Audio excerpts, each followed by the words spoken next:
Check one, check, check. 1, 2, 3, test.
Good afternoon. Welcome to the final installment of the Poverty Solutions Speaker Series, Real World Perspectives on Poverty Solutions for the fall 2025 year. Appreciate you all coming week after week. If you're new, welcome. We're glad to have you. We're excited about this lecture with Josh Cowen today about a book that he's written on school vouchers. So we're really proud to partner with the Marcel School of Education for this lecture. And so I'm going to introduce Emily Atkinson, who is representing them today, and she'll say a little bit about herself and then introduce our speaker. Thank you. Hi, everyone. My name is Emily Atkinson. I'm a master's student in the Educational Leadership and Policy program at the School of Education, and I'm very excited to introduce Dr. Cowen today. Dr. Josh Cowen is a professor of education policy at Michigan State University and a nationally recognized expert on school choice, teacher labor markets, and the politics of education. Over the past 2 decades, he's studied vouchers, accountability systems, and charter schools through large-scale research projects in Louisiana, Michigan, and Wisconsin. His commentary on vouchers and contemporary culture war politics appears in outlets ranging from Slate to Time, and he is a frequent speaker and expert witness on the consequences of school privatization. Dr. Cowen previously served as one of the 5 national directors of the National Center for Research on Education Access and Choice at Tulane University and is the founding director of the Education Policy Innovation Collaborative, or EPIC, MSU's research partnership with the state of Michigan. His research has been funded through federal, state, and local government contracts, as well as major philanthropies. He has held editorial roles at leading journals, including co-editor of Educational Evaluation and Policy Analysis. Dr. Cowen has partnered with state agencies to build evidence-based decision-making and is a strong advocate for improving and protecting public services, from education to healthcare and beyond. He holds a PhD in political science from the University of Wisconsin-Madison, a master's in public policy from Georgetown University, and a bachelor's in history from the University of Michigan. His new book, The Privateers: How Billionaires Created a Culture War and Sold School Vouchers, offers a sharply researched account of the rise and expansion of the modern voucher movement, detailing its political roots and its consequences for equity. He has recently launched a congressional bid for Michigan's 7th Congressional District and has said that one of the main reasons for running for office was his concerns about the push for vouchers how the push for vouchers is a way of dismantling the public education system. Though he's withdrawn from that race, this is just one of many examples of Dr. Cowen's efforts to connect research with pressing issues in policy and practice. I'm pleased to welcome Dr. Cowen to share his insights as part of the Real World Perspective on Policy Solutions series, or Poverty Solutions series, my apologies.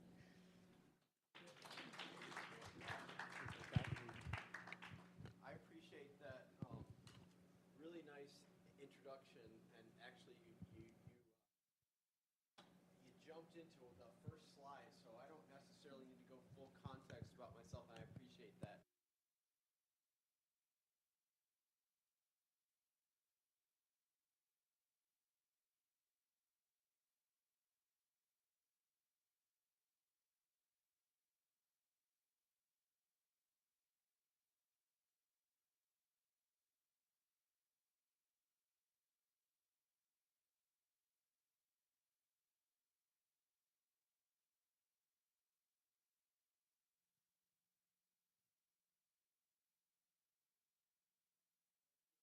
Argument.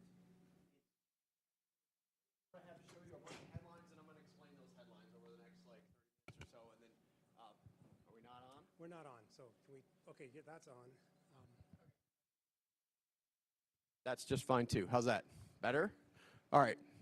And let me make sure I have the thing here. Yeah. All right. So just kind of whether fair warning or encouragement to listen in. I don't know what that disclaimer does, but so let me get started. So this is actually a summary, and Emily did a good job. I really appreciate it because sometimes I try to kind of explain the context that I'm jumping into this debate with.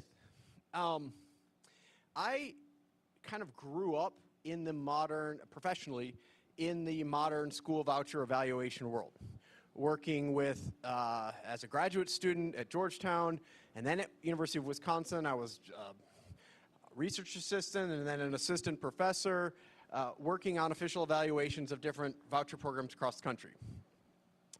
I didn't have a particular intellectual interest in doing that necessarily. What I've always been drawn to and what kind of got me to where I am today in this issue area was sort of where can we bring some scientific evidence to tough questions of public policy. And in particular, I don't know if this just says something about my personality or what, but not just tough questions, but contested questions, controversial questions. Where can we bring, using the tools of science, where can we bring, a little light to all that heat?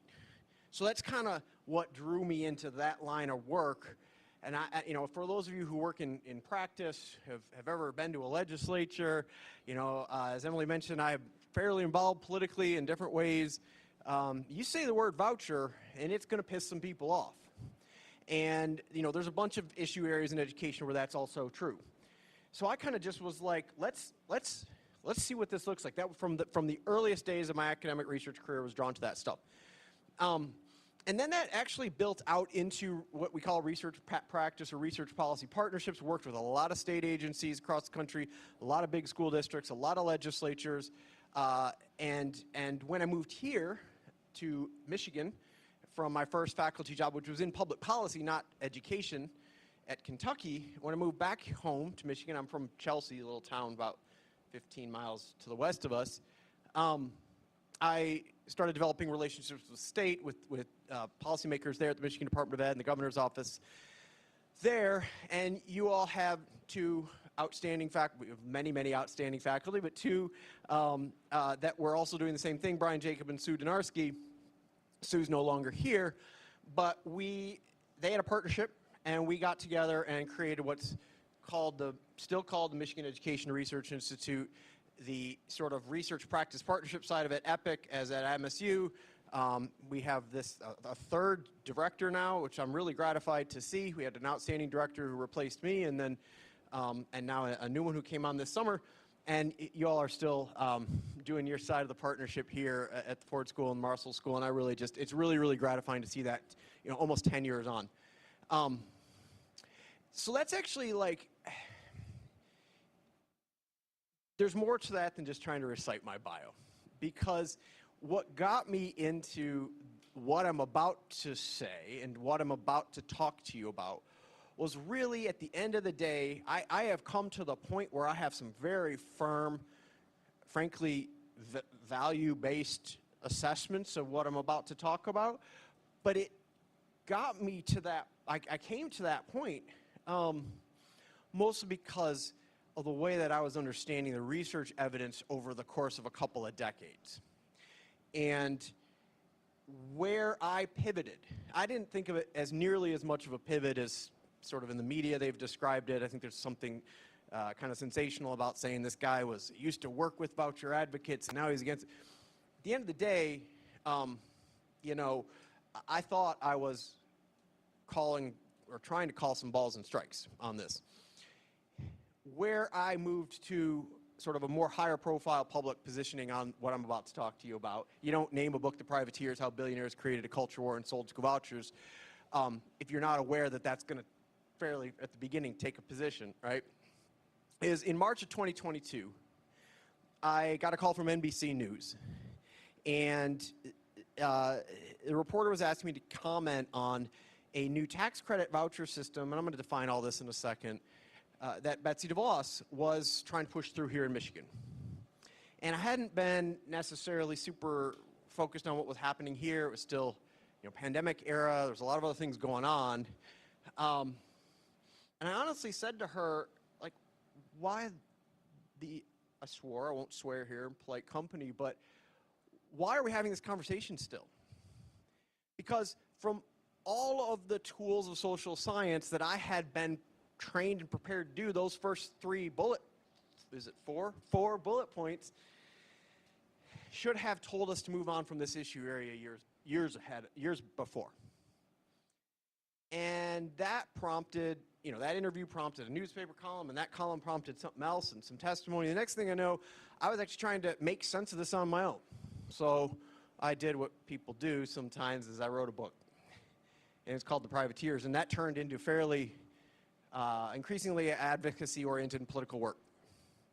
I work closely with superintendents associations across the country, work closely with governor's offices, legislatures, and labor. Somewhat embarrassingly, the National Education Association gave me their Friend of Education Award this year for this work.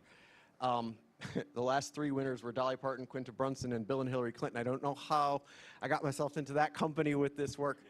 But if you're just thinking about directionality, some of you here probably taking a class on causal inference, all of that came later than what I have to tell you today. So let's just sort of level set here for a second. I'm not going to presume everybody knows what a school voucher is. I'm going to just sort of call it from the outset a broad class of policy categories where taxpayer dollars are sent to private school tuition in some way. Now, you can use the tax code to do that, the tax credit. We can talk about all these in the Q&A if you want. There's some minor differences. Direct appropriation into you know, either to reimburse schools for cost or directly to, now they have apps parents use to just basically scan tuition.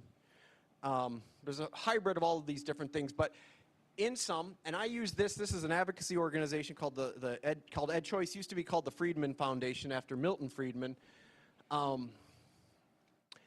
I like these pictures not because I support the policies that are spreading. I just think they do a good job explaining the context of what we're talking about here. All of the states in black have a voucher program based on the definition I just gave, 33 states. And I don't know if you can see the years and things on the x-axis of the right-hand graph, but you could hopefully see the shape. They're going up, right, over the last really several decades. I enter the story as an evaluator right about here as a young researcher and sort of been watching all this go ever since. So I mentioned Milton Friedman. This guy, Nobel-winning economist, for a lot of other things, but famously a libertarian economist, politically conservative economist, advisor to President Reagan, and sometimes forgotten, advisor to the Pinochet regime in Chile in the 1970s. And I mention this because, for two reasons. One, I don't think that the political spread of these things, despite the evidence that I'm going to talk to you about, is, I don't think we can disentangle it. As Emily said, I'm a political scientist at the end of the day. Friedman's an economist. I don't think we can disentangle the economic theory at this point from the real-life political circumstances that these policies are being introduced into.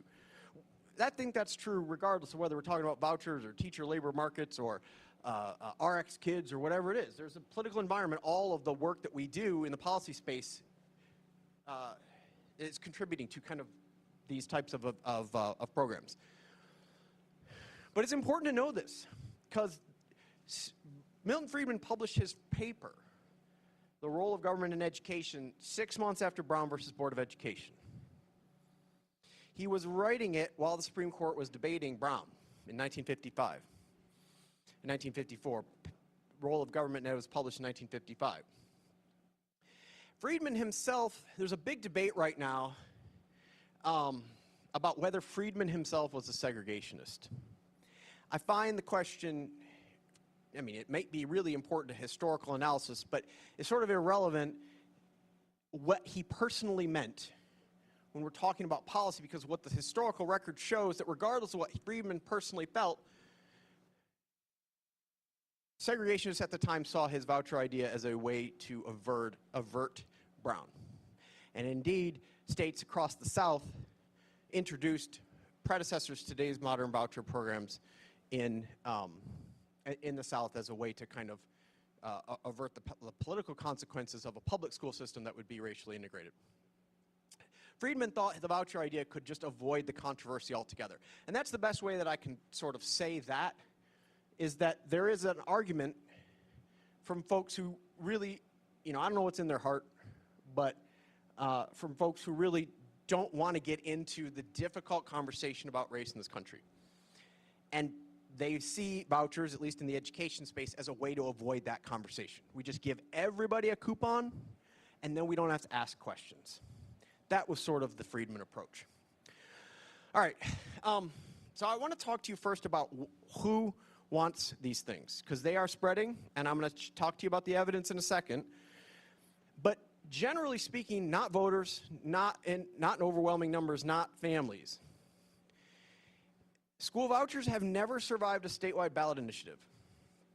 Not once. And they've been put to the test 18 times in the last 25 years. Most recently, 3 states rejected school voucher plans at the ballot box in November of just last year. A week shy of a year ago. Colorado, Nebraska, and Kentucky. 2 of those 3 states went for Donald Trump on the same day, Nebraska and Kentucky. Kentucky, where I spent some time on this issue, working with Governor Beshear and his team there on this issue, 65% of Kentucky voters voted for Donald Trump on Election Day, and 65% of voters voted against a voucher ballot initiative on the same day. All 120 counties voted against it, 119 of which by double digits. And I say that because obviously I have a take on this, but it isn't strictly partisan. When voters have the chance to vote on these things, they don't pass. What's going on really is that this is what legislatures are doing. This is what some governors are doing. This is not a groundswell of public referenda support. You can't talk about school vouchers without talking about whatever the opposite of poverty is, the billionaire heiress from West Michigan, Betsy DeVos. Now, former Secretary DeVos, Betsy DeVos was Secretary of Ed in the first Trump administration, so she's very clear. There's 3 different types of kind of folks. I'm going to talk about 2 really in kind of the billionaire class of people pushing these things, not voters, billionaires. One of which are folks like DeVos, who are really, really clear. I just decided a long time ago when I started speaking about this really publicly that I'm just going to use people's words. I'm not going to put any words in their mouth. Betsy DeVos has said America's public schools have replaced the proper role of churches and homes as centers of community, and she sees vouchers as a way to recenter churches and homes in places of community instead of public schools. She has said she wants school vouchers to, quote, advance God's kingdom on earth. Now, I'm a Christian man. Honestly, I sing in a church choir when I'm not going all over the country on this issue. No one's crapping on religious faith here. But I want to be sort of from a level setting perspective, this is what we're talking about. This is a policy goal for the folks pushing this stuff. But it isn't just Betsy DeVos. As it turns out, the Koch, what used to be the Koch brothers, what's now just Charles Koch, his brother David passed away. The Koch network is very, very attracted to the voucher push too, and subsidizes it. Now, the Kochs are not interested in the religious stuff. They don't care where kids go to the bathroom. They don't care what books they're reading. They're not into the culture war stuff, actually. They don't like public schools because they see public schools as government. And they have such a libertarian approach, as they would see it, to the role of government. Charles Koch was a famous patron of Milton Friedman's. They were friends. Charles Koch's son, his jokes, and I quote this in my book, that they used to have to read Milton Friedman at the family fireplace. They were that attracted to Friedman's ideas of small government. So that's what that pushes for. There's also a new group I won't talk as much about, frankly, because we're still figuring it out, which is sort of the tech bro billionaires that are also kind of pushing some of this stuff now. Jeff Yass, TikTok billionaire out of Pennsylvania, and Elon Musk himself. But we're starting to see the results of this, of the policy design and the politics across the country in those states and on that map that I showed you at the beginning. Arizona is kind of ground zero for this, as it is for a lot of other interventions of various sorts in education. It's been some real reporting on this over the last couple of years. The DeVos organization spent $350 million over the last decade to push for vouchers in places like Arizona and across the country. They've gotten back approximately, by their own count, CNN got a hold of a slide deck that they were using for an investor group to try to pitch donations to Betsy DeVos's C4, where they were telling investors that they had used that $350 million to turn $3.5 billion in taxpayer funds toward these private tuition programs. That's a $100 payoff in taxpayer funds for every dollar these organizations are putting in. You're trying to kind of think for a second about what this all has to do with poverty. I hope I'm starting to lay some breadcrumbs for you. I'll get more explicit. What do the data actually say about who's using this? These are where folks like me come into the story. A lot of these newspaper articles I had some contribution to, one way or the other. Since 2007, researchers sitting in places like you all today, for those of you who are graduate students, I was just finishing my PhD in 2007. Since 2007, in a paper published out of Cleveland's voucher program, the research community has known that the primary beneficiaries of vouchers are kids who are already in private school. This is a remarkably robust figure across state contexts, demographic context, economic contexts.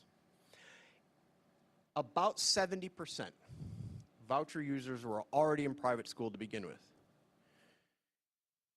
I have some theories about why it's really robust at 70%, no matter which state. But roughly almost 3/4. And this isn't, I am saying this because the research says this, but if these folks, if reporters, if politicians, legislators had ever asked, we would have said, if there's one data point that I think made me, I guess, prominent in the, in the research world about this, it was pointing that 70% figure out. It was like not a fancy theory, not a really cool econometric model. It was just knowing the literature. There's a reason we have those seminar paper, or those syllabi with lots and lots of seminar papers you got to read, because it comes from that.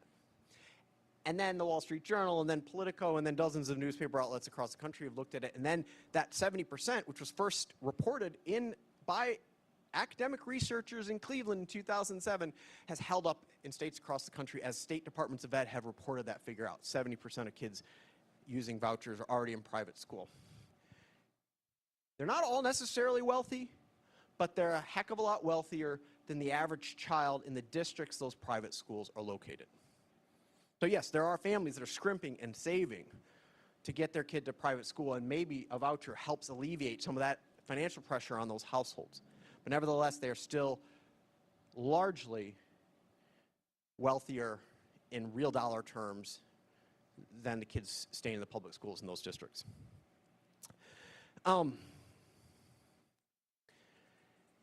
And now with the universal nature of these things, one thing I would encourage you to do as I'm talking is think about your own policy research interests, the areas of policy you're interested in, thinking about how might this apply to you. Because one claim that I've been making all over the place, all over the country the last couple of years is there is nothing special about these voucher programs. They're subject, the phrase I use is they're subject to the same political and policy gravity as any other program. Healthcare subsidies, tuition repayments programs in college, child care initiatives, whatever they are. Some things that I greatly support, the evidence supports. But one of those things is if you make a universal program, it will become a universally accessed program. You can't target a subsidy with a universal program. You have to find another way to target it. It's almost algebraic that the average income of voucher users is going to go up with a universal subsidy. It's not necessarily algebraic that they become the wealthiest people in the state, and that's what's happened when we went from targeted lower income targeted voucher programs like those that I was working on earlier in my career to this universal nature. It's no longer just the families scrimping by right around say in Milwaukee where I was working, high poverty city, high poverty school district. Some of these families really weren't anybody's definition of wealthy, but were still in private school when they got the voucher. Now we're talking about, as in Florida, for example, 1/4 of state vouchers going to families in the very top 10% income tier. This is a subsidy for existing choices. It is not an economic or an educational opportunity, and that is just an empirical fact. Not a value judgment. I'm taking some value judgments from it, but it's just an empirical fact. Some other stuff that's going on right now. So they have a supply problem, and I'll get to that in a second. But they're kind of, the phrase "the quiet part out loud" is kind of getting overused right now in today's political climate. But this is what's happening. State of Ohio, just next door to us, has second longest standing voucher program. They're just going ahead and building new church schools with state dollars. Now, I said 70%.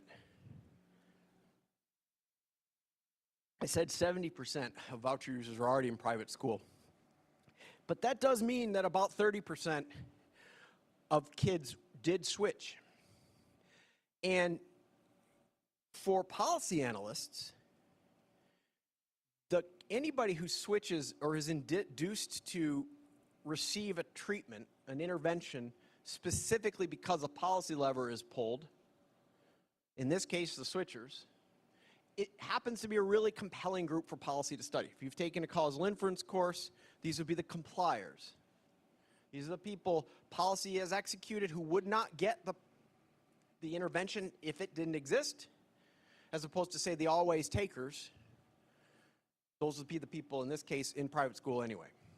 So we actually have an important policy interest in kids who do transfer from public to private schools. And as I say, they're not the majority, but they're non-trivial. It's about 30%. What happens to those kiddos when they transfer? So the other thing about these kids is we can actually ask a causal question about what happens to them. We really can't, not by the standards of empirical social science, we can't really ask how are vouchers impacting kids who've always been in private school or always using a voucher. We can do some case studies, we can interview folks, and those are important things to do, but we can't necessarily estimate a causal impact. We can, under certain conditions, with the kids who transfer. What happens? What happens to those kids from the states where we've been able to ask robust causal questions? What happens to those kids? We see some of the largest test score declines in the history of education research. That is not my sentence. That comes from a guy named Marty West at Harvard, generally known as a conservative education scholar. More relevant for this case, he's on the governing board of NAEP, not somebody who doesn't know anything about test score measurement. Some of the largest academic declines.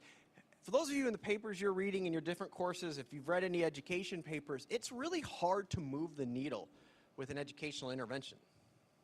I'm not an expert in all the different fields you all might be in, but I would bet that it's also hard to move the needle in lots of directions with public policy in your areas. It's hard to make test scores go up. Usually when a program doesn't work, it just doesn't do anything at some cost to taxpayers. In econometric terms, there's a statistically insignificant effect. It's zero. That's not what's happened with these kids using vouchers. We see some of the largest test score declines in the history of education research. How big? You gotta go to something like what Hurricane Katrina did to kids who survived the hurricane and took test scores before and after, or to more recently what COVID-19 did. You hear about learning loss on standardized tests? These are just in terms of standard deviations, state exams. You see comparable to natural disaster size effects. Now, I produced this graph with some folks to, get some news.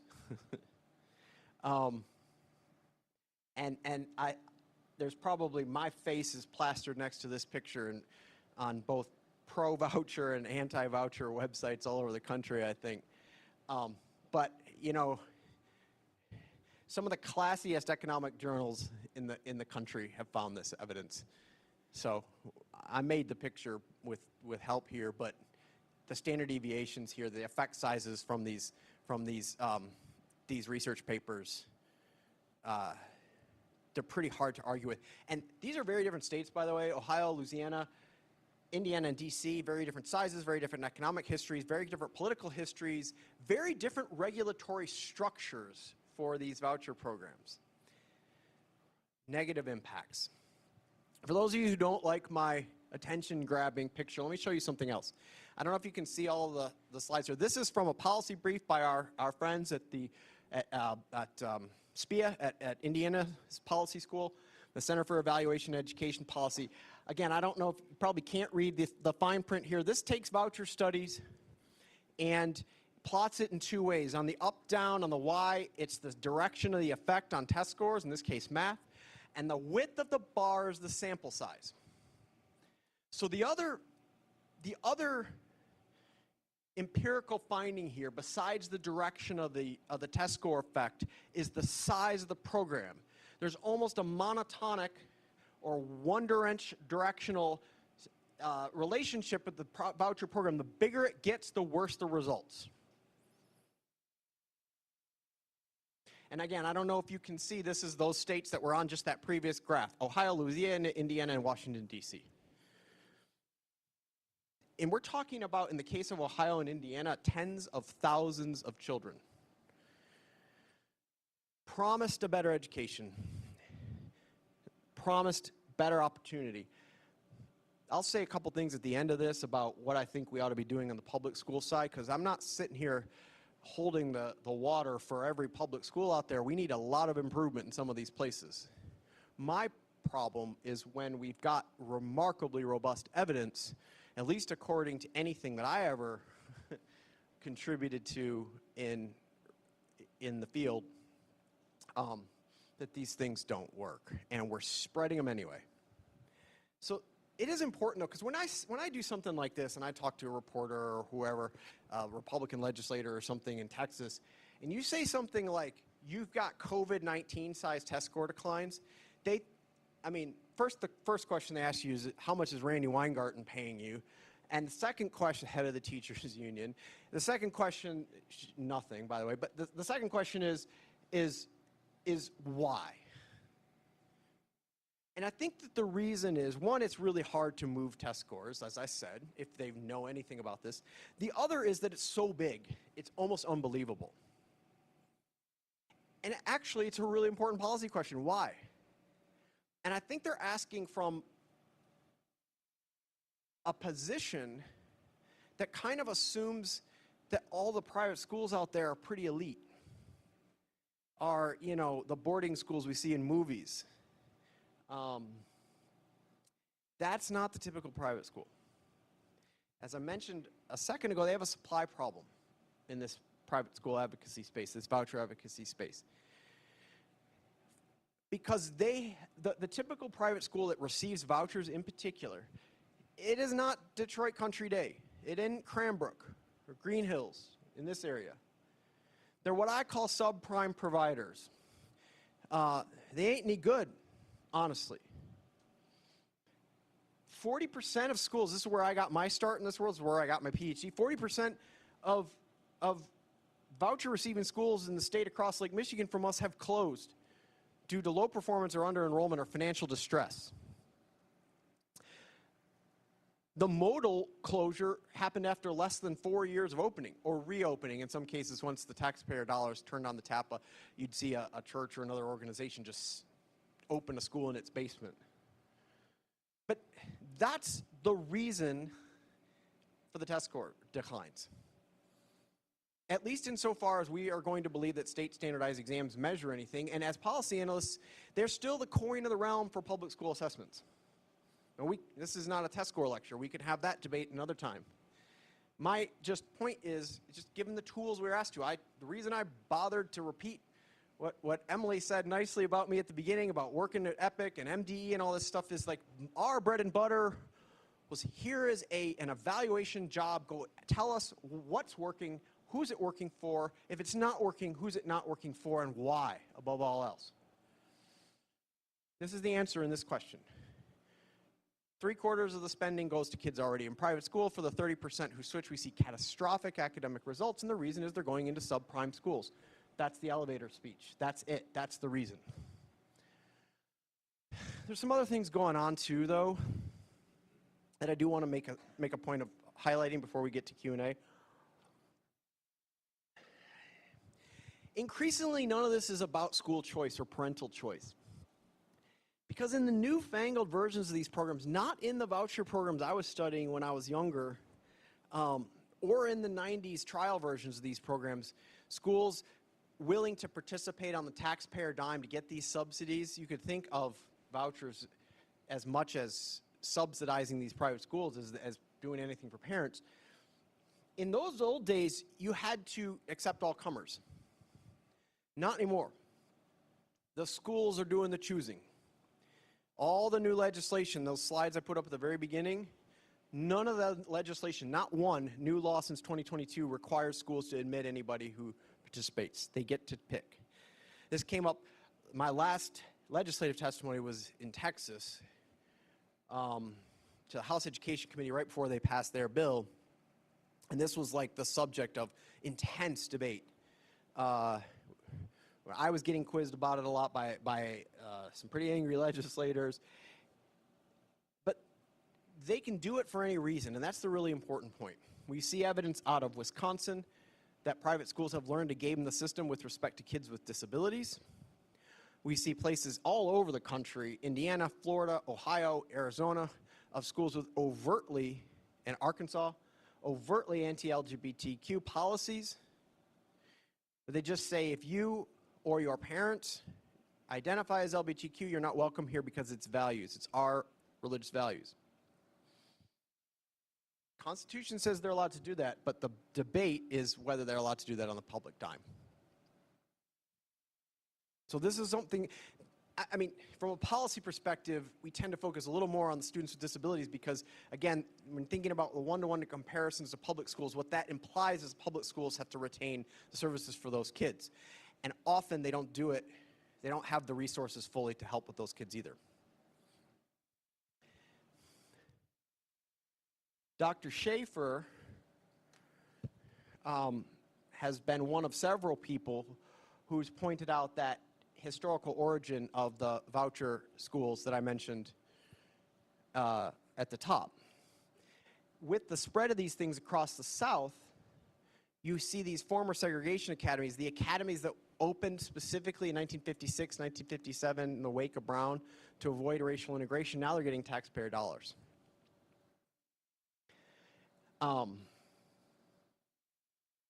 And we don't actually know for sure what the demographics of the kids in those private schools are anymore because the states have pulled back any reporting requirements. There's no MEDIC or Michigan Education Data Center for the private school industry. All of the accountability, the transparency, the evaluations that taught us this have been stripped away.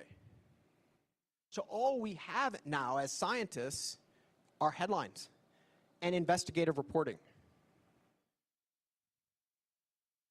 ProPublica is a famous investigator. It's mostly FOIA, open records requests, and investigative reporting that we're learning about these programs today. The other thing I'd like to say is, like, none of this is really all that shocking with respect to the other rollbacks to public investments across the board. And so sometimes if you're kind of having a difficult time accepting the empirical case that I'm making, just think about the other things that are happening too at this exact same time. Rollbacks to Medicaid. We just got out of this big shutdown where healthcare subsidies, particularly for lower middle income families, are being rolled away as of January 1. Head Start is on the chopping block again. They did stop the cuts this year, but we don't know what's going to happen next year. One of the most empirically successful policy initiatives in research history is on the chopping block for lower income kiddos. We're gutting the education department. The education department doesn't do a whole lot. It does two really, really important things. It distributes dollars. Okay, you can find another agency to do that. But it houses an extraordinary amount of practical and litigatory expertise on issues related to discrimination and students with disabilities. So what's going to be lost if they gut this thing or they move it to RFK Jr. and HHS, which all the reporting says they're going to do, and which Project 2025 said they're going to do, is all of that expertise. There's no longer a central location to call to get support services if the state's not doing what it's supposed to. Or your district, your public school district's not meeting that IEP that they agreed to contractually. All of those resources, the federal government has been, states could on their own decide not to discriminate against kids based on their race, based on their gender identity, based on their disability status, based on their income background. States could do it on their own. They have the tools, and some states do. But historically, it took the federal government to do it, to make sure that wasn't happening through all those title programs you hear about. And decentralizing and splintering the ability to do that is really the structural result of what's happening. I kind of said all this, didn't I? So a couple wrap-up things. In the policy analysis community, we care a lot about opportunity costs, right? The implication of the fact that 70% of voucher users or so were already in private school is that districts don't lose public school funding because there's this mass exodus of kids from districts. This is something, when I speak to superintendents associations across the country, I really drill in with them. It's not that you're going to just, maybe over the long run that we haven't yet seen, that could happen. But at least in the foreseeable future, what's happening right now across budget cycles, state budget cycles, is the real threat to public school investment and to other investments comes at the state budget level. Because states are now obligating themselves, that 70% or so of kids already in private school, those are private expenditures just the fiscal year before. So when a state obligates itself to a voucher program for kids who are already in private school, it's committing itself to dollars that it's not putting somewhere else. It's not putting into the school aid fund, as we call it in Michigan. It's not putting it into roads. But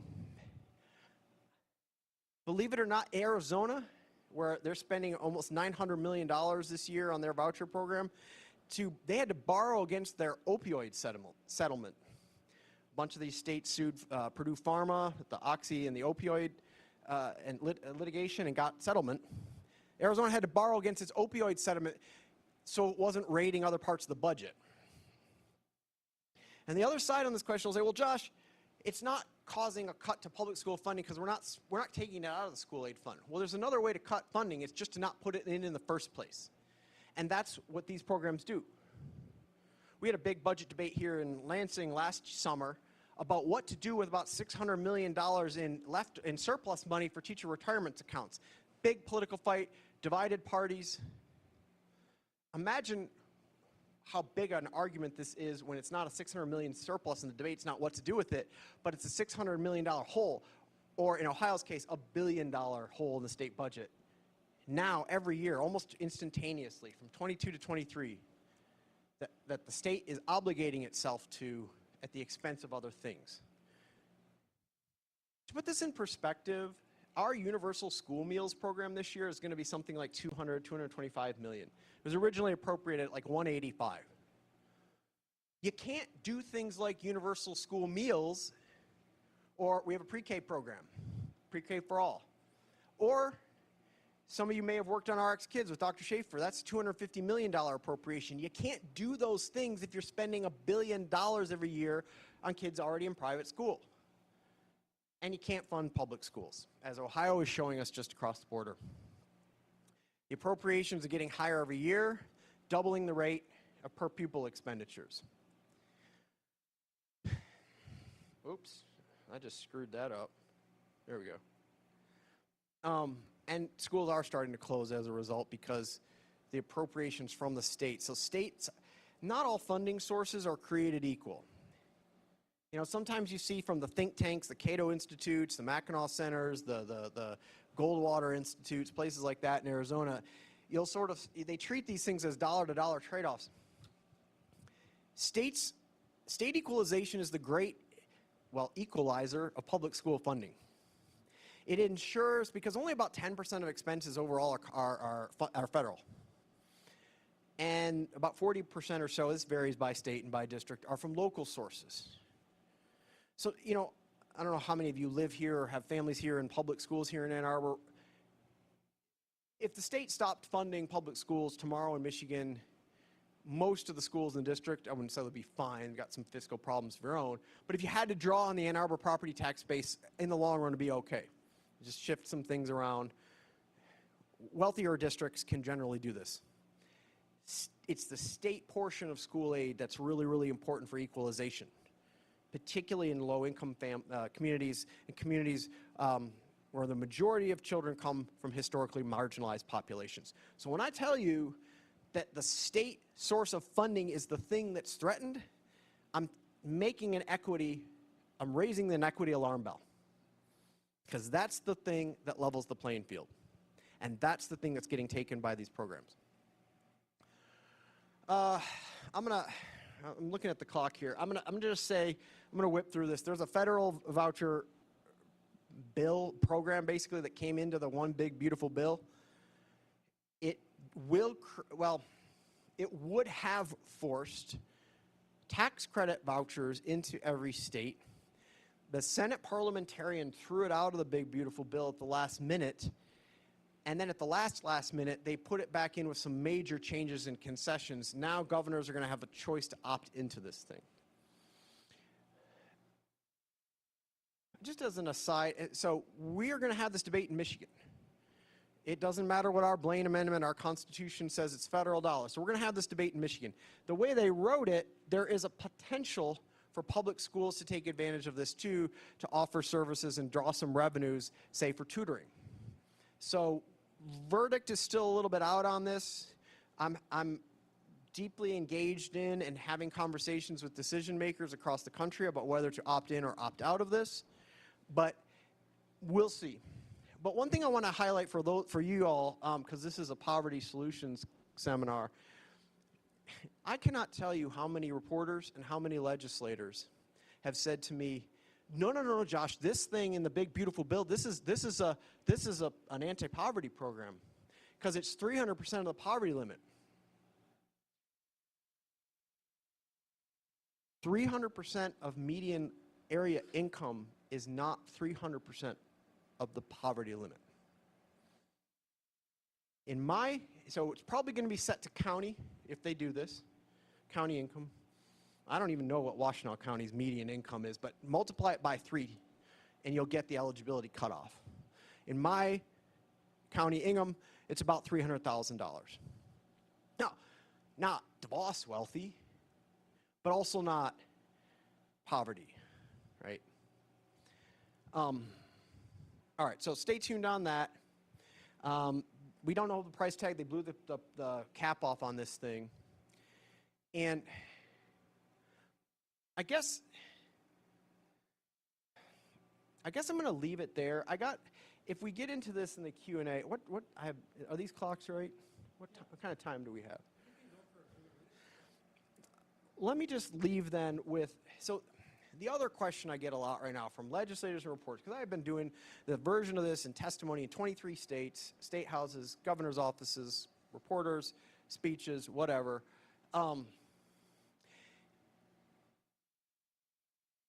They'll say, well, Josh, we know you're saying this stuff doesn't work, but what are you for, man?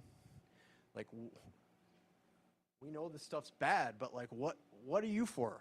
Come up with another idea. At least Dr. Friedman had an idea. Well, there you go. Public schools will be fine, they say. I have a couple questions. So, like, I'm just not anymore at this point in my career. Over the last 3 years, I'm willing to start speaking about what's right and what's wrong, and I'm going to do it. But I'm not going to do it in terms of things that I think that we don't know work, or at least we don't have some strong evidence for, or at least things that we know don't hurt kids. So I think from me, I say, well, what works? What does the evidence say? We have, in education we had until the Department of Ed shut it down, we had something called the What Works Clearinghouse. Dr. Donarski from policy, I'm sure many of your faculty have, but I just know Sue and Brian's stuff probably most closely, published volumes, decades worth of research on what works. We have a lot of evidence. The opportunity costs are here. It's not vouchers or else nothing. I mean, I'll just pick a few. And these are just, I don't have the citations here, but they are absolutely grounded in rigorous research. Turns out investing in schools works. That has settled. Now, where we spend it matters. Funding weights are really, really important because not every kid costs the same to educate. We need to invest in the teacher pipeline. We grow your own teacher programs to deal with local labor supply problems are promising. Jury's still out on that, but they're promising. Pre-service and in-service training, high-dose tutoring in some circumstances, literacy and STEM improvements. I don't shy away from workforce language. I think this is really important to families if you go out and talk to them. Maybe college isn't for everyone, but we got to make policy to make sure that the difference between college and no college isn't poverty and prosperity. And we are starting to learn how to do some of this with CTE programs. We know universal pre-K programs have some promise. Dr. Weiland's doing some stuff on this in your school here. Universal school meals.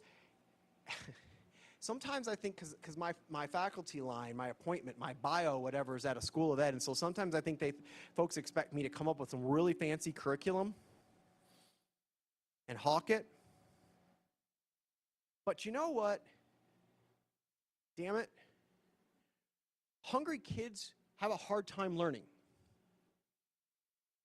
Kids who are cold in the winter because their classrooms aren't properly heated, or they're too hot in the summer because there's not enough cooling, or they're having trouble breathing in the classroom because they have asthma, or because we just got out of a pandemic, or they just can't get safe drinking water because some jerk in Lansing poisoned their water supply in Flint, have a hard time learning. evidence says that. All right? We can invest in these things. They're not going to change everything overnight. But as policy analysts, most of us are focused on, this is a really boring way to say it, but we're focused on the margins in the sense like, where can we have some impact? These are things that in some cases are actually fairly inexpensive, that do move the needle. Everything on this list, by the way, just in terms of standardized test scores, forget all the other side benefits of, say, school meals or HVAC systems. I'm just talking, as long as test scores are the coin of the realm for evaluating public school effectiveness, I am comfortable talking about what moves the needle. You don't need the fanciest curriculum. Sometimes you just got to make sure the kids aren't hungry or don't face the stigma of poverty every day when they come to school and have to wait in the free lunch line. And we can just make sure everybody has access to that food. But all of those things are the things that we lose when we start spending billions of dollars every year on private school tuition. We cannot afford it. These are opportunity costs that are real, and the trade-offs, if they haven't already happened, they are coming. So I don't want to end on a poor note, so hopefully your questions will, I don't know, maybe some glass half full stuff, but that's what I got for you, all right?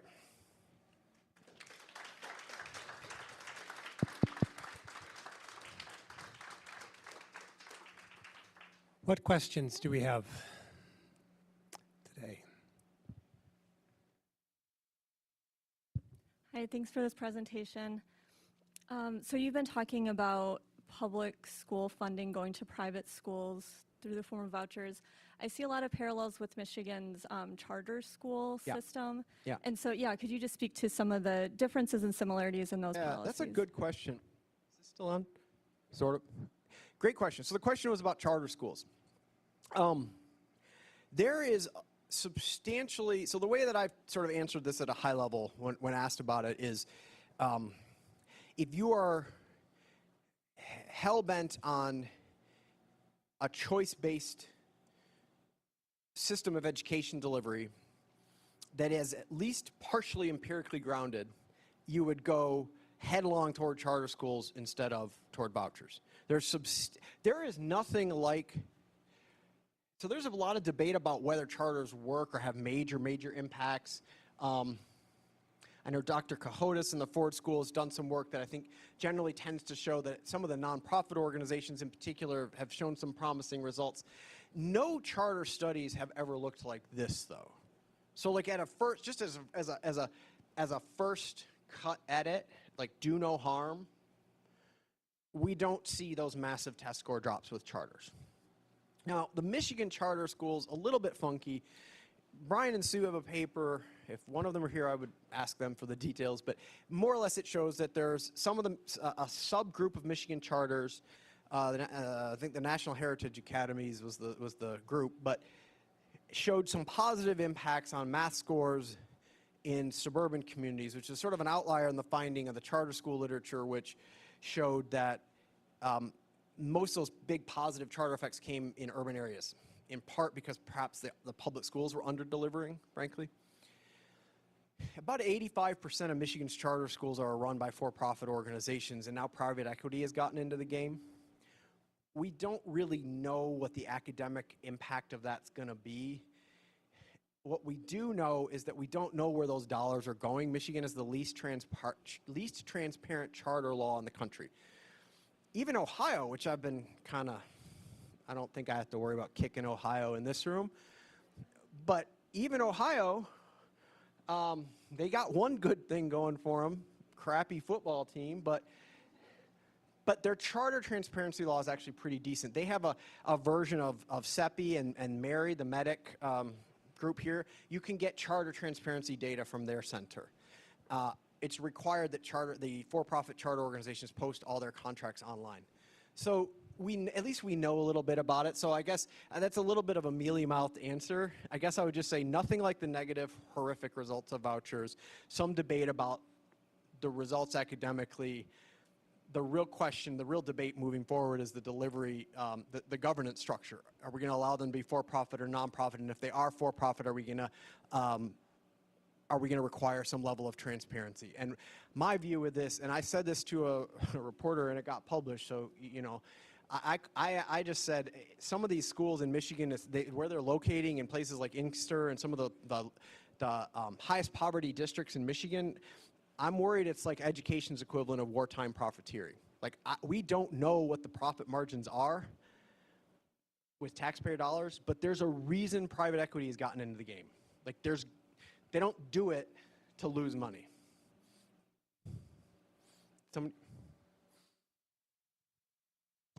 You definitely touched on that at like the end of what you just said, but I was curious as to like, what are the average costs of these private schools, right? Like, what do these vouchers cover? How much of tuition do they cover? I don't think I have the slide I whipped.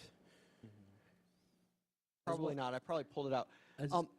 As well as like billionaires are getting involved, and I guess like through private equity is how they're getting their money back. But like, what other ways is Betsy DeVos investing $350 million to get back $3.5 billion? Most of that is political investment.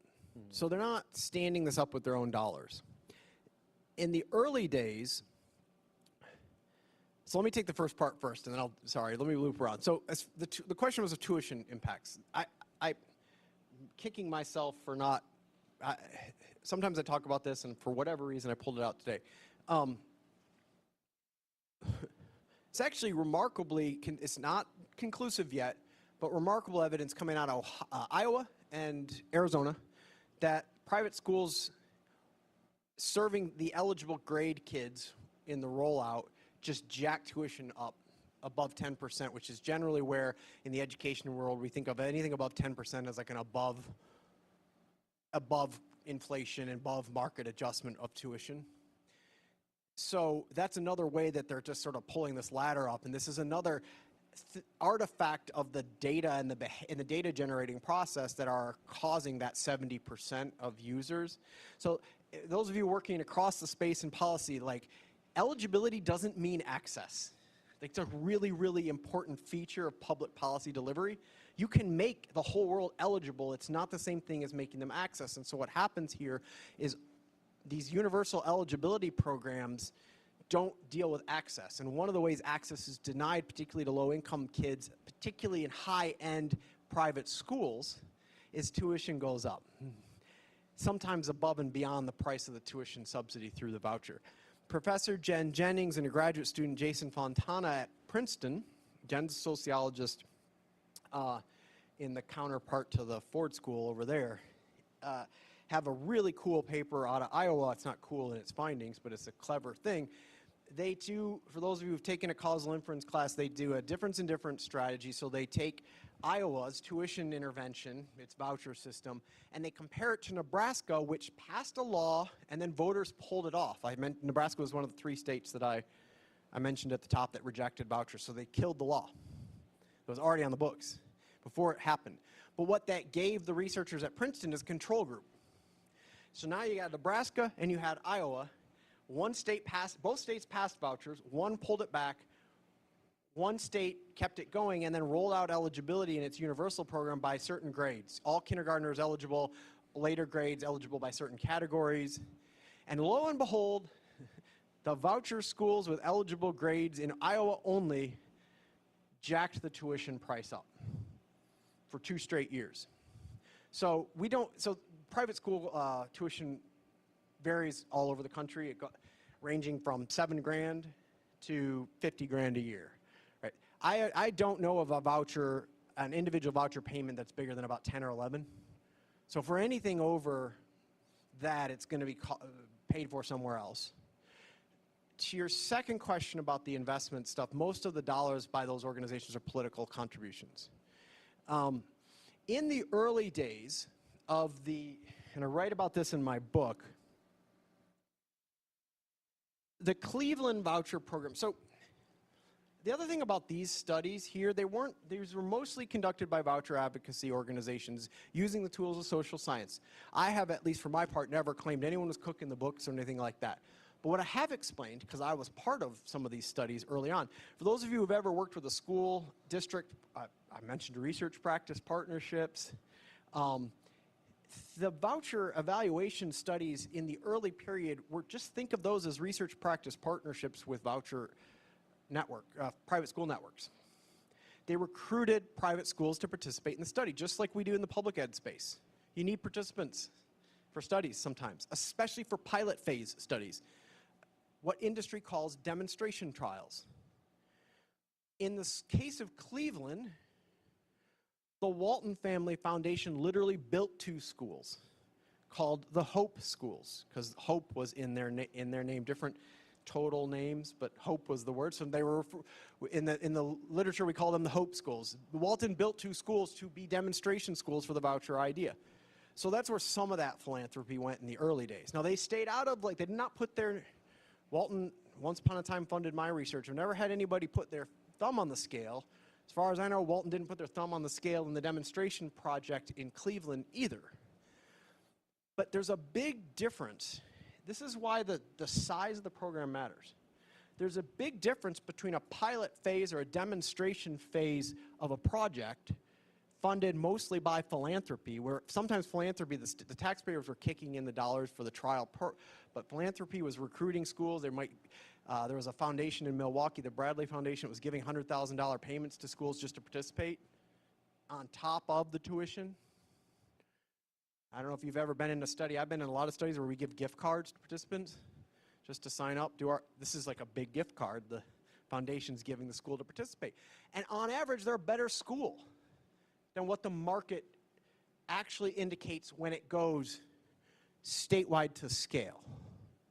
So it's not just the size of the program, but there's just a big difference between a 1,000-person trial program with generally 15 decent private schools and when you scale the thing up for tens of thousands of children and hundreds of schools. Yeah. You mentioned Project 2025 briefly. The DeVos and the Van Andel families who own Amway together are big kind of driving forces behind the Heritage Foundation and the implementation of Project 2025. To what extent are you seeing the policies proposals regarding education in Project 2025 now being translated into such things as the Big Beautiful Bill and others? 2 of the first 3 paragraphs of the education chapter in Project 2025 call for universal vouchers based on the Arizona model.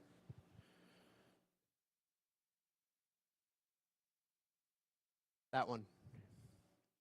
The first of those 3 paragraphs calls for the elimination of the Department of Ed. That one. The rest of the chapter is mostly about culture wars, bathrooms, locker rooms, book bans. But the first 3 paragraphs, if all you read of that chapter were the first 3 paragraphs, you'd read about this, and you'd say 2 paragraphs saying, make the world Arizona. Thank you. Yeah. I'm thinking about the way that these conversations are framed, and so often the conversation about school vouchers is a conversation about school choice, which means a lot of different things to different people. Yeah. You described vouchers as a subsidy of existing choices. So I guess I'm just curious what you think about how the framing of school choice impacts the way that people perceive vouchers and impacts the way that these conversations play out. It certainly impacts. So the question was, how does the framing of vouchers as school choice impact public opinion? Yeah. So it impacts it substantially, which is why it's always called school choice now. You know, one of the reasons I appreciate the charter school question is, like, I'm not a charter school evangelist, but, like, I work a lot in politics. I have to ask questions like about evidence from pretty heated legislative debates. I can live with a charter school framework, especially based on the evidence, because you don't see stuff like this for the most part, and the test score declines. But that's a school choice program, charter schools. Public school choice programs with inter and intra-district choice programs, we have a very, very big one in Michigan. About 1 out of every 4 kids in Michigan use a school choice program. whether it's a charter or whether it's interdistrict choice, which we call schools of choice here. It's a formal program in the budget or in state school code, the law, statute. So there's actually a range of choice. And one of the reasons the other side on this question says, so they really want it described as all or none. I have been referred to by the Heritage Foundation, I've done a lot of battle with over the last couple of years, as you can imagine, as a school choice critic. That is, like, nothing could be further from the truth. I do support public school choice. You know, we got to be paying attention to all these things with respect to outcomes, with respect to segregation, with respect to access. That's the big thing. But you know, even in the public school choice, the interdistrict choice, we've got like a lot of things in Michigan, we have a very locally governed set of school choice initiatives in the public space. So districts, they can't discriminate on the basis of race. They can't discriminate on the basis of any protected categories formally, but districts have a lot of leeway to make decisions about how they structure their school choice program. So, for example, one of my former graduate students, while she was at Epic, did a study of Michigan's just the individual school district rulemaking, I guess you would call it, and the districts clustered around the highest poverty districts in the state. That sounds redundant, but I mean it directly. The districts clustered around the highest poverty districts in the state had the biggest operational barriers to accessing their school choice programs, even though nothing was written on the books. I'll give you an example of what I mean. Districts aren't obligated to provide transportation to out-of-district kids. They can choose to, but they don't have to. Districts set their own enrollment deadlines. Some districts let you enroll the day before classes start. Some districts say you got to enroll in February for August enrollment, or for August start of year. Wouldn't you know it, the districts clustered around those highest poverty districts and the districts with majority students of color, frankly, have the earliest enrollment dates, and they're the least likely to provide transportation to out-of-district kids. Those early enrollment dates, that means that for those families in those high poverty districts, you have to be thinking like 9 months ahead. You got to go through the application, which the district writes itself, right? It could be, and then the other thing is the districts can, once they accept you, they can decide which school they put you into. So there are districts all over, and I know all these, districts are doing what state law incentivizes them to do. I'm not trying to let them off the hook, but like this is what legislation matters. This is why policy matters. Because none of this is necessarily about personal choices. It's how the policy was crafted. Districts will send all of their kids into the Title IX school, even if it's like the highest performing district, further exacerbating within district income-based and race-based segregation, while the rest of the other schools, don't really notice an influx of kids. So, in principle, I think that interdistrict choices can work. It can be a good substitute, maybe a well overseen with proper oversight charter sector too, as a substitute for this stuff. But devil's in the details, and I think that's where we have to kind of think about it in those spaces. You mentioned that you've worked a lot with legislators, so I'm curious to get your opinion on how you think we can best reason with them to get access back or maybe resources back to public schools. Do you think we're going to have to wait for a paradigm shift perhaps, or just continuing to provide research? So a really good question. So the question was, how do we reason with legislators to provide resources back to public schools? I think a couple things. I think in addition to all the school choice marketing around vouchers specifically, but the larger choice, it's hard to argue against choice. When you ask, I didn't actually even directly ask your question, I just told some yarns or something, but like about 2/3 in the surveys that I'm familiar with of families say they support school choice when you say school choice. When you say private, taxpayer funds for private schools, the number goes way down. But there's this perception, the other paradigm shift that needs to happen is this idea that we're just throwing money at a problem. That's a phrase that policymakers in both parties use. Michigan needs to get better at its public school system as a whole. We have been late on some developments that we need to get better on, particularly with teaching literacy. So some of that, it needs to come from the field that I am a part of. But I also think there's this, listen, like, as much as the research evidence is stacked against vouchers just empirically, it's stacking up for the deep, sustained investment in public schools. Professor Kira Bo Jackson at Northwestern is probably the leading voice of this space today on this question, but he's not alone. There's really no more debate in the scientific literature about whether funding public schools works. It does.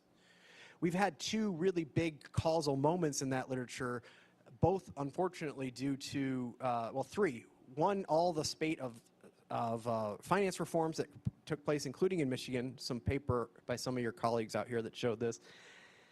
The Great Recession showed what happened when public schools are cut massively in funding, and COVID has started to show that too, but in the opposite direction because of the big ESSER COVID relief funds. That works, but it's a very hard sell. The public opinion is mixed on public schools right now.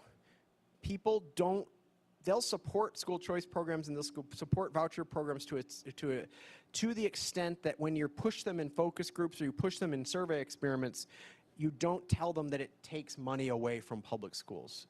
They think as long as you can do it all, they're fine with school choice. So operationalizing that, you could never say the word operationalize to a legislator, but taking that piece of knowledge that, like, we need to let folks know there's a trade-off. The other thing in the public opinion piece is people have increasingly negative views of public schools as a concept, but they, for the most part, on average, like their own public school.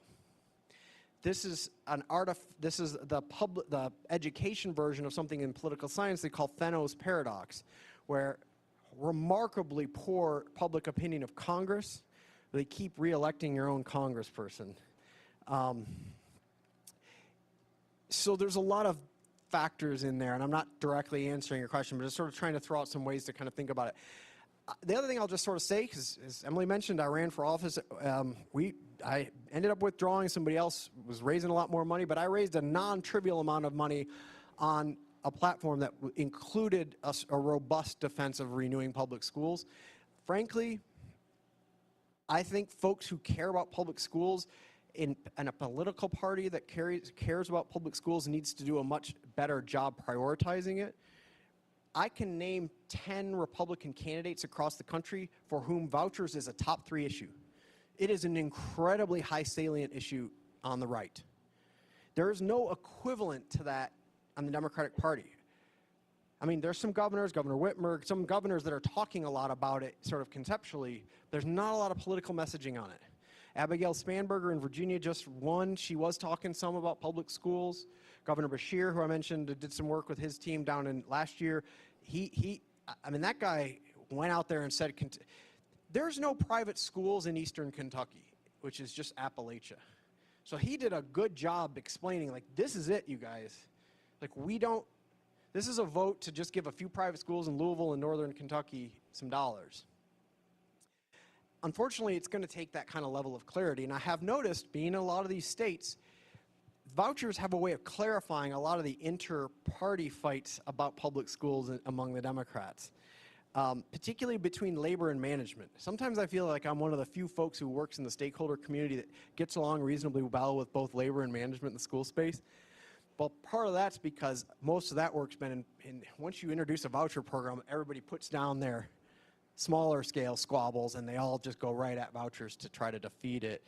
When there's not that clarifying force, then people just argue about how to spend $600 million in retirement funds or something like that. And it's just not a priority for some of these political leaders. And hopefully it will be again. Any other questions today? Looks like there's one more over there. Just let me bring the microphone to you. Talk about private equity, if you will. You've talked about segregation, racism, the role that plays. You talked about Betsy DeVos and religion. Private equity. Yeah. That's actually a really good last question, because that's a future-facing question. I am not aware of a whole-scale investment of private equity in the voucher private school space yet, the way they have entered the charter market. The exception to that are in a type of school called micro schools. Micro schools are what they sound like. They're small, usually schools of 10 to 15 kids. The school founder, or it's usually a company, will often hire away. The labor supply comes from public schools. They'll offer a public school teacher in a community like 180 grand to just come teach 12 or 15 kids. Micro schools were around before COVID, but they got something like a shot in the arm during COVID. You all remember the learning pods that some folks would do to you take 8 kids from your neighborhood or something, and now they're called micro schools, and you can get taxpayer support from them in states that have vouchers. Vouchers will fund them. But they do take, it's expensive to run a school and it's hard to run a school. And so in places like Florida, there's been a big influx of private equity cash in the micro school market. They take the taxpayer subsidy and then they do whatever they want to do on their own. There's nothing prohibiting them from charging parents extra. But all we know about private equity in the private school space has come from about the last 8 or 9 months of reporting. So it's a TBD question. And the reason I went to the Koch stuff, not all of the Kochs have so much money that not all of their activity is inherently political, or even necessarily politically abjectly object to. They're starting to seed organizations that create apps for parents to find schools. I think they are seeding some of the micro school environments. They're creating C3s and C4s with philanthropy to help create parent networks to find these schools. There's a lot of different kind of variations on this, and where private equity is going is, I mean, it would be a problem if it goes toward the charter side, because we just don't know how those dollars are being spent. We don't know how those kids are doing in micro schools. We don't know anything about it. So it's a stay tuned question. Well, thank you so much, Josh, for this really wonderful talk. And thank you all for being here all semester. We'll see you next fall. I appreciate you guys. Thank you.